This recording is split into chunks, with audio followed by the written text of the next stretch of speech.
ورا مصنع الكراسي. سمعنا انهم عينوا في الامارات وزير للسعاده.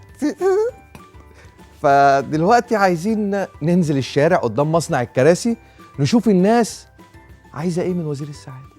يعمل اي حاجه تبسط الشعب، مش لازم شرط معين يعني. انا ما شفتش اصلا وزراء ساعدين اي حد في مصر. عايز السعادة كلها، تكون البلد حلوة والحياة تمشي. احنا يهمنا وزارة الخارجية تكون كويسة. منصب وزير السعادة عادل إمام. افتكر الاستاذ احمد رمزي. يعني هيكون عادل امام. عمرو الليثي لانه راجل محترم وبيعمل الصح. ورا مصنع الكراسي. يا سياده الوزير، يا سياده المسؤول، يا سياده المحافظ، يا حضره المذيع، يا جناب الفنان، يا فخامه المشهور، يا كل اللي قاعدين على الكراسي.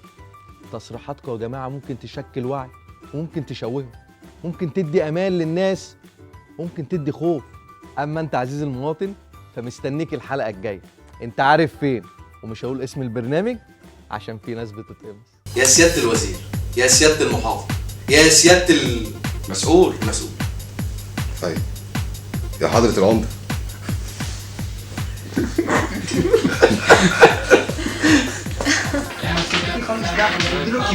اديله الكبيرة. سيادة الوزير، يا سيادة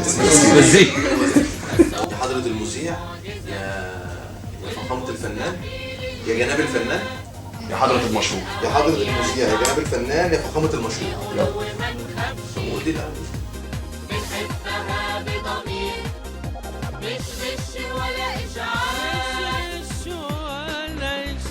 محافظ الاسكندريه بلالين وماليه البلد. وسطك كمان يا واسع يا ابراهيم، انت مش عارف تمشي في الشارع بعد كده يصدموك.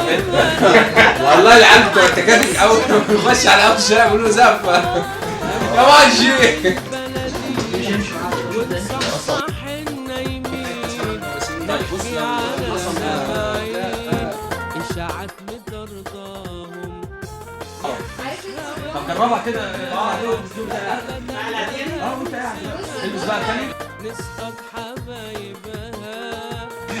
لا ده انا جاي لكم عشان الميكنج اصلا. يا كيمو حبيبي الحاجات دي هتلزق برضه ولا ايه؟ خش عليها كلود. تعالى حبيبي تعالى. انت حبيب قلبي عبد ربه. يا سعدة. تعالوا نبدأ مع الفنان سعد الصغير. ايه الصغير؟ ميكروباص هو. تعالوا نبدأ مع الفنان سعد الصغير. يا عم الصغير.